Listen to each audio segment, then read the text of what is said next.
So we're joined for our final guest of the semester by my friend Rachel Daniels, owner of Counseling Consulting and Meditation with Rachel. Thank you so much for joining us today. I've got a room full here with me at Velma Jackson. This is our entrepreneurship class. We're recording this for all of our friends in Madison County schools, Madison Central, Ridgeland High School, Germantown High School, the Academic Options Center, and our YouTube channel. So thank you for joining us today. Of course. Thank you so much for having me. Now, obviously, we want to talk about your business and we want to talk about some important, important mental health issues, especially in the Black community. But just tell us how, give us a little background. We know we love hearing people's high school and college paths. Callaway High School, then Southern Miss, where I went as well, and then Masters at Jackson State. So you got the PWI HBCU experience. So just take us through that process and how you kind of got into social work. Absolutely. Well, hello, everyone. I'm so sorry not to be there with you in person, but glad to have this virtual space with you. Again, yes, my name is Rachel Daniels. I started out in from high school going to um, the University of Southern Mississippi, where I had no clue what I wanted to do in my career. I actually started out as a biology pre-med major and took a couple of biology classes and quickly realized that wasn't for me. And then from there, I tried psychology. I tried child life studies. And then eventually, a social work professor asked, "What about trying an intro to social work course?" And I absolutely fell in love with the program and successfully completed it and came back home for a year where I worked for the Medicaid waiver program, going out to people's homes, helping to provide services for them so that they can stay in their homes and not have to go into nursing homes. And then I was accepted into the advanced standing program at Jackson State in the social work department, where you take 3 intensive semesters to complete your master's degree and completed that in 2004. And from there, I actually worked in Madison County at what was the DHS office. It's called Child Protection Services now, where I investigated allegations of child abuse and neglect, worked with foster children, and worked with the courts, and spent a lot of times in the schools there, where I would go out and make face-to-face contact with kids and start my investigations. So I was there for about a year and then went to work at our local Children's Advocacy Center as a forensic interviewer. It was located then at that time on President Street in Jackson, Mississippi, and I was there um, uh, for 7 years, where I worked my way up from frontline forensic interviewer to the program director and a part of the statewide faculty teaching forensic interviewing skills. And from there, I went to work at our state's only forensic medical examination clinic that is housed at the Jackson Medical Mall, where I did forensic interviews as a part of a forensic medical team, particularly with children, with children who did not have access to children's advocacy centers across the state. In like the Delta and our rural parts of our state. So they would come to Jackson, work with our team, and then we would get them connected back to resources at home. And then after that, I shifted my focus just a bit and went to work at the Children's Advocacy Centers of Mississippi as their director of program services at the time. And have driven to just about every county in our state where I've worked with law enforcement and educators and medical providers and mental health providers to try to reduce trauma in our system, as well as focus on professional well-being, because it is very hard work, trauma work on the people that do it. And then after that, I put my big girl pants on and opened up my own private practice in 2019. And that's where consulting, counseling, and meditation with Rachel was born. And so my focus today is to support college students and professionals in becoming the best versions of themselves and being able to use all the coping strategies, the stress management techniques, everything that we can do to do the work that's important to us. That's awesome. Now, I think it's interesting because well, first of all, social work touches so many areas, and it's one of the most broad career someone can have. So even if somebody doesn't want to go into entrepreneurship, social work always needs good people. Great 1 year master's program there at Jackson State. Great undergrad programs at Southern Miss, Mississippi College, Delta State, and Ole Miss. All have, and Jackson State, obviously their undergrad program, all kind of great social work degrees. However, something that has been a constant theme on this platform is people spend years in a field. They want to go out on their own for for great reasons. They think they've accomplished everything. They want to be their own boss, kind of hit a new niche. But I've had people tell me out of their own mouth that have resumes that will rival yours as far as accomplishments. I knew everything there was to know about how to take care of my customers, but I knew absolutely nothing about how to run a business. So talk about that because that is such a big learning curve for so many people because I got a lot of talent in this room and a lot of them can do a lot of things that maybe somebody else can't do. But at the end of the day, running a business is a whole separate skill set you have to learn on top of being good at your craft. Absolutely. I completely agree with that. And I would fall in that category as well. One of the scariest parts about stepping out to even consider opening my business was, do I even know enough to do this? Am I able to do it? And so I spent a lot of time, I'm a learner just at my foundation at heart. And so I just spent a lot of time educating myself about opening a successful business, reaching out and networking with other people. Along with everything else that I have shared, I'm also an adjunct professor at Jackson State in the social work department, and so I teach. I have taught several courses there, and I have interns. And so my interns today get a lot of information, not only about the core competencies of what it means to be a social worker, but also the skills that are important with ultimately deciding if you want to be a business owner. And that's just not something that a lot of us are exposed to up front. It's something you have to do on the back end. And it's important because, yes, many of us will go into working in the community and organizations, but there are also many of us that will be business owners, and we want to make sure that that information is provided for both. Yeah, and I would suggest if this, not only social work, but if you're in any type of degree and you want to maybe use that degree to have start an entrepreneur, be an entrepreneur, take an entrepreneurship class. Our friend Sharon Simmons over there at Jackson State loves having non-business majors take her entrepreneurship class at Jackson State. So instead of taking some useless elective in college, use something that can help you learn some basic entrepreneurial skills. And they do a great job in that department as well. And I'm sure that you would suggest, find an entrepreneurship class in college. Find platforms like this to really help let you know what you're getting into. Because I always hear, I want to be my own boss, but what type of research have you done? How are you going to fund this? How are you going to market this? So there's a lot of things that have to be learned. And something else I think is cool too, because obviously you're part-time, but you still have a job where you're an employee. And a lot of entrepreneurs do that as well to keep some sort of steady income, to keep some sort if sales are down 1 month, you still have that check that you can depend on. Even if it's a part-time check, that's still something that's coming in. Yeah, and in the mental health field, we have to have multiple streams of income coming in.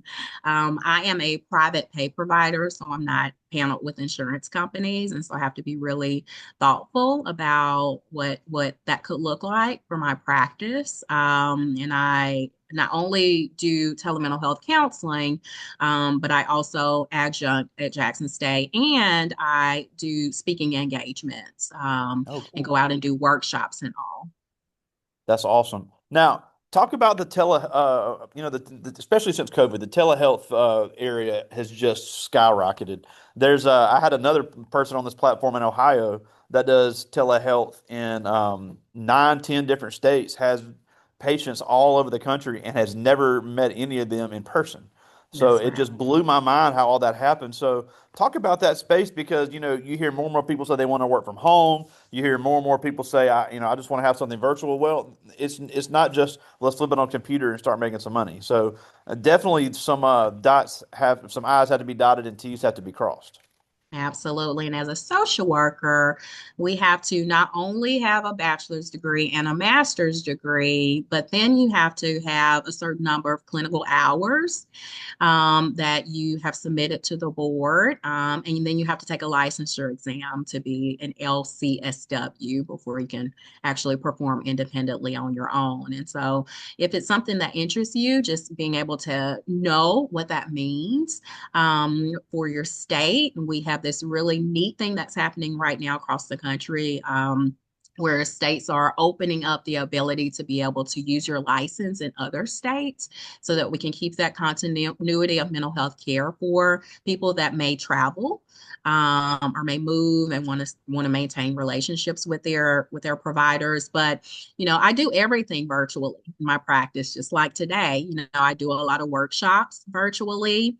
My interns that I have this semester are in 3 different states, and we've never Wow. actually sat in the same physical space, but they're able to learn what it means to be a social worker despite that.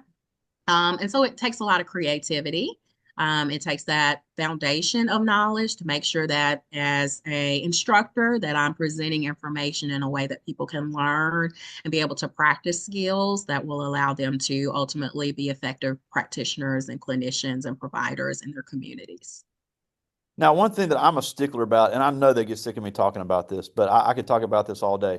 And they actually do a very good job, even though I know they hate it, is the ability to speak, the ability to sell, the ability to be able to look somebody in the eye, walk in a room and introduce yourself, be able to communicate what it is you're selling, because it's hard enough being a social worker trying to communicate to someone who's not an expert, because that's the mindset you always have to have. How can I explain this in a way somebody can understand it? But especially when you're the boss, you have to say, here's what I'm going to do for you. Here's what you're going to get out of it. Oh, and by the way, here's how much it costs. So it's a lot of things that have to happen, but it's a skill that is, in my opinion, I don't offer a lot of opinions on here, but in my opinion, the most underappreciated and under-taught skill in the world today is that ability to speak. And we do it in here, and they do great. But you can always improve on it. So why is it important to develop that not only in social work, but in entrepreneurship? In both. I would say that that's one of the great things about social work practice is you get really good at communicating just as a basic skill because you have to engage with so many different diverse people with different developmental levels, different communication levels, different languages. And so having that foundation of being able to communicate and read people, be able to work towards understanding and assessing needs is something that's worked on throughout the program. And we're thinking about then coupling that with entrepreneurship and building a business that's going to sustain you, right? So that you can cover your basic needs. We have to we have this tricky thing where as social workers sometimes we come into the field wanting to help, right? And so we give away a lot, we do a lot for people, and you have to really change your mindset as a business owner where you recognize that you have a service that you're providing. How can you make sure that that service is something that people actually want and need, and has some value to it? And then how are you able to present that out into the open public where then people can reach out to you and receive that? So I'm grateful that now my service focuses on prevention, where so many other mental health or social work related services focus on kind of intervention after the fact. Something has happened and then we come in and help. But as a trauma professional, I recognize that if we wait too long, there are so many long-term impacts. And so I want us to kind of step back some and let's work on preventing some of this. So how can we give people skills? How can we give people resources? And focusing on college students and professionals who are trying to find themselves and develop their own niche and where am I going to be in the world and all. I think that helps them to then be resilient in very stressful environments. That's awesome. Now, I've never been known for pulling any punches in here. So I think it's important that we talk about kind of the mental health stigma that has just been around for decades in rural communities and rural black communities. And it's just such a thing that it's a thing that it's been taboo. People have been afraid to talk about it. But at the end of the day, every single person on this planet is going to experience trauma. It is the ultimate equalizer. It doesn't matter your color, doesn't matter your gender, where you're from, tall, old, big, it doesn't matter. And I think it's something that's important is to understand how do you prepare for that when and then and to me,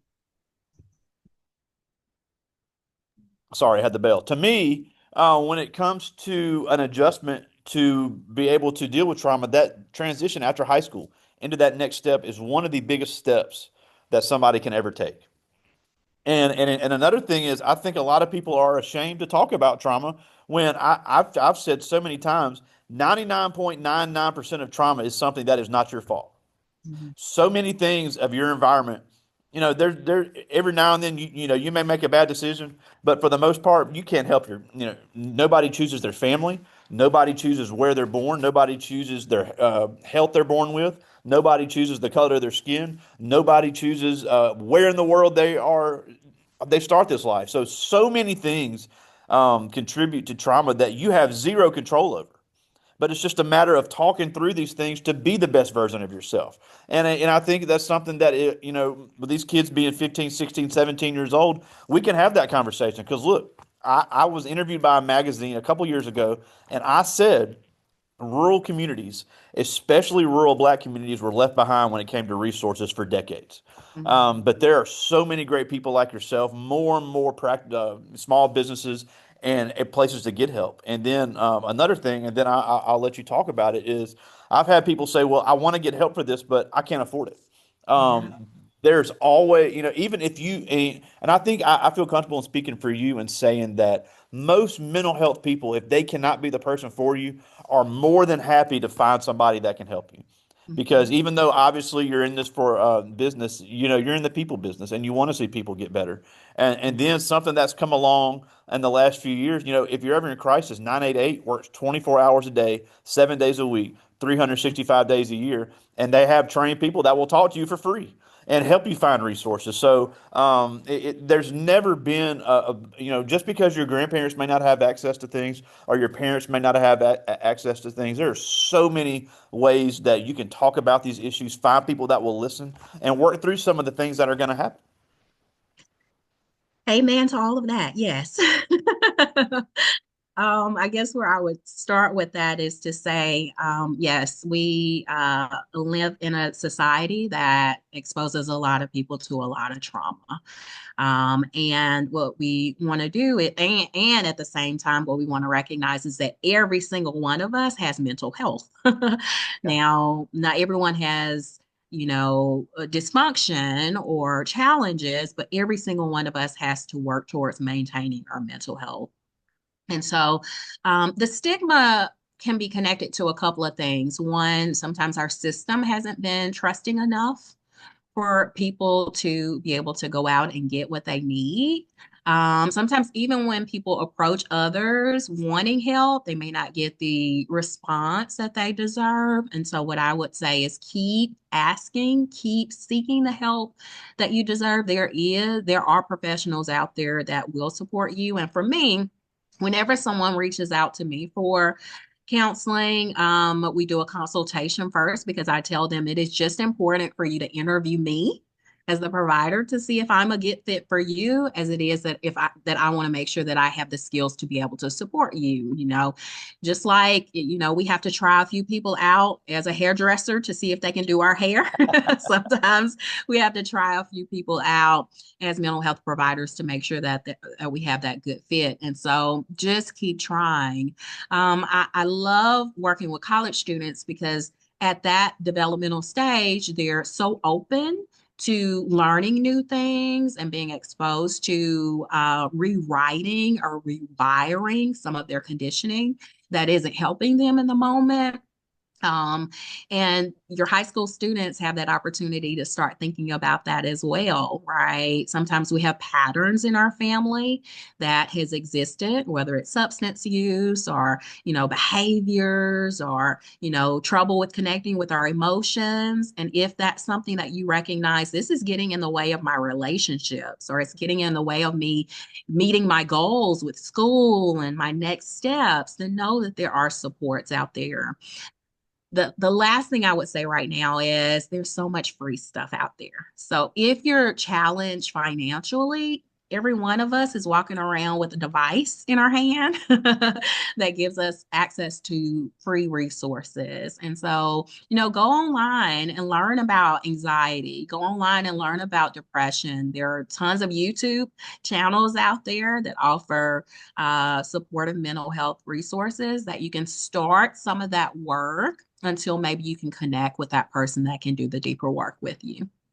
Yeah, and something else, more and more companies are recognizing the need for this. So many companies are providing either discounted or free mental health services. And I know the state of Mississippi, every college campus and every community college campus has Mm, free mental health services there on campus. One of my good friends, Dion Walker, is a mental health therapist at Hines Community College in Raymond. And she says, look, if you're dealing with anything you might have a question about, come talk to me. And and that's and right. she's the kind of person you can come talk to her about anything because bless her poor husband. I don't know how he gets her word in. She'll talk to anybody about anything. I just got to mess with my friend there. But and again, you talked about there's people there that are training to be that top professional. So they're there to help. They're and 99% of the time they're going to have dealt with the same thing you've dealt with. So no matter where you choose to go to school, find those free resources. You've already paid for it in your student Use fees. them. You've already paid for it in your student fees, so it's not going to cost you anything extra. Find those resources that are there to help you, and it really is amazing when people start talking about things. And look, I am far from a mental health expert. Obviously, I know you are, but simple things like sometimes just saying something out loud to somebody can lift a huge burden off of you. Absolutely. Being able to say, "Well, I've been dealing with X, Y, Z," and how many times has somebody said, "Wow, I've never said that out loud. It feels so good to finally get that off my chest." Absolutely. To be able to express it in a safe environment with someone else is very healing for a lot of people. And then thinking about just our basics, right? Making sure we're getting good quality sleep at night, making sure we're getting as best nutrition as we can to feed our brain, making sure we're connecting with positive social people that can uplift us and support us, and making sure we're exercising, getting some physical activity. All of that is connected with quality mental health as well. Now, before I get to their questions, one thing I did want to talk about, and I think they think this is kind of dumb, but this is something that I think is important, is the effect that social media has on mental health of teenagers. And look, I'm a big sports fan. I like following the athletes. I like seeing what they're doing. I like watching the funny videos because they're hilarious. But I always say to get online and find things that are positive. I've introduced them to several positive influencers that are putting things out there that can help you. Following the stuff that's depressing. That's it can be a mental trigger. Following things that are depressing or complete or negative or so many bad stereotypes of the black community where it's being glorified. I'm like you're so much better than that. You can be better than them. So Mhm. how important is it to obviously social media is not going away, so we can cancel that. But find things that are positive online. Find people that are doing uplifting content. Finding people that are doing financial content, mental health content to really help change those mental triggers. Yeah, in everything that we're doing, we're trying to seek balance. So a tool can be a good thing or a tool can end up being a bad thing for us. And so recognizing, connecting with ourselves enough where we can know that when that change happens for us, and then having good quality people around us that can also recognize the change can be helpful. Social media will be around forever. Now we have artificial intelligence, we've got um, other technical things that we're trying to keep updated with. But if you notice that it's starting to take you away from the things that are important to you, it's challenging your sleep, you're noticing your mood is changing, right? Then give yourself the power to feel like I can do something different, that I can choose this differently for myself. Social media's the intention of it is to keep you on. It wants you to stay engaged. And so you have to give yourself some good boundaries. with it so that if I've been on it for a long time, let me try to do something different. So I can study, so I can get ready for the rest of the end of the semester, so that I can connect with people that are important for myself, so that I can practice self-care. And if you need help with that, you do have resources that can help support you in re-engaging in better habits. Big time. Well, I do have some questions here, and these are really good. This first one is Avery Harris. She's in 10th grade, one of our champion archers here at Velma Jackson. And she asked, what was your biggest inspiration to go into business for yourself? And what motivation did that inspiration give you? Such a great question. I had a several classmates and colleagues who are beginning to step their feet out into exploring private practice and their own businesses. I would say um, originally I had no thoughts about it. I was really scared about even the thought about opening up my own business, thinking about how am I going to deal with insurance, right? What am I going to do when I need to take off? Just all of the just foundational things that are taking care of you, taken care of for you when you are working for someone else. But as I watch my colleagues and my friends step out there, their courage inspired me to then consider that, I can possibly do it too. And then as I networked and as I read and watched videos and went to trainings, and that inspiration just built the courage to continue to go forward. And now I say, I think it's going to be very hard for me to work for anybody else. I never say never, but now being in this space, I feel really good about what I've been able to accomplish up until this point. That's awesome. I like this one. This is a really good question. This is Kaylin Bullock. She's in 9th grade, and she asked, as a social worker, how do you balance therapy with practical support? How do you balance therapy with practical support? So, the purpose of therapy is to help us to change something. And the support is then what helps us to maintain that change or start that change. So connecting with individuals and recognizing what their needs are and helping them change behaviors, change beliefs, and change patterns, while at the same time recognizing that we should never feel like we have to do it by ourselves alone, can then help us to include the supports that will support them in getting through that change. Sometimes very difficult when you're thinking about someone that's trying to process trauma or even really deep grief. We want to be able to help support people, surround them with what they can have to help get them through the process. That's awesome. Well, I got time for two more. I like this one. This is Zayden Mann. He's in 9th grade, and he asked, "What was one thing you wish you knew before you opened your business?" What is one thing I wish I knew before opening my business? I think I wish I would have known. That's a really great question. There's a lot of things I think I wish I would have known. And I think the answer to that right now that's coming up for me is that just remember it's okay to keep learning, that you're not expected to know every single thing, that it's going to be perfect right out the gate. Yeah, and it's funny. And I think I can speak for every other teacher that'll see this later. So many kids, the first time, if it's not something they can get immediately, oh, I quit. This is too hard. Well, that ain't the way Um, business works. that's right. There's so much trial and error, especially if you're a first-time business owner and it's just you. A lot of trial and error, a lot of things had to be figured out, but it's just like a jigsaw puzzle. Once you get the pieces rolling, it's amazing how good it looks. And Um, then when it looks good, we have to adapt and change because things change over time.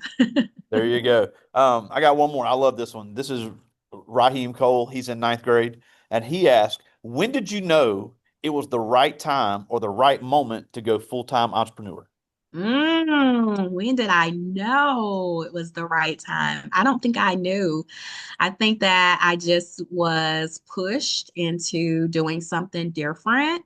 And when I connected with the values of what I wanted to present back out based on all of the experience that I had up until that point, I think I was pushed into it. I don't think I walked into the door saying, I'm going to do this today. No, it was. I feel like I want to work in an environment where we can help people earlier, and we don't have a whole lot of that out there. And so why don't I try producing that? That's awesome. Well, we're almost out of time, and we thank you so much for joining us. But a few things before we go. First of all, we'd love to have you come to campus and speak to our seniors in the spring as they get ready to go to college. We'd love to. We have a series of speakers for them, and we'll definitely talk about that. We'd love to get you out here. But also, your email is up in the top right of the screen, Rachel at rhdlcsw.com,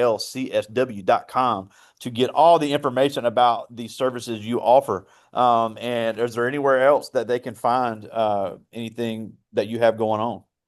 If they just search my name, Rachel H. Daniels, you'll see several different sites that will direct you directly to me. Now, the last thing before we go, and we've talked about it a little bit, is that I just want everybody to know it is okay to admit you are dealing with things mentally. It is okay to admit that you don't know how to face something. And, unfortunately, and it's just unbelievably sad, we've lost too many teenagers to making the decision to end their life in the last few years. A couple of former students of mine that I think Mhm. about every day. And, you always wonder, is there anything I could have done differently? But at the end of the day, you have to let these people know that there's people here to help. 988 is the number you can call 24 hours a day, 365 days a year, 7 days a week. They offer free trauma support that can help you find solutions, help you find resources in your area. They are always there to listen. So if you can't find somebody that is there with you, 988 is there all the time. And and look, it's not a matter of if, it's a matter of when. The trauma is coming. It's how you deal with it and how you overcome it. So, Yes. we thank you so much for joining us. I hope you feel better, and we really look forward to having you again.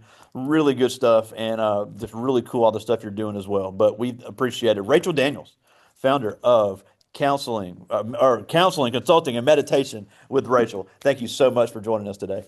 You're very welcome. Good day to everyone. I'll talk to you soon. Bye bye.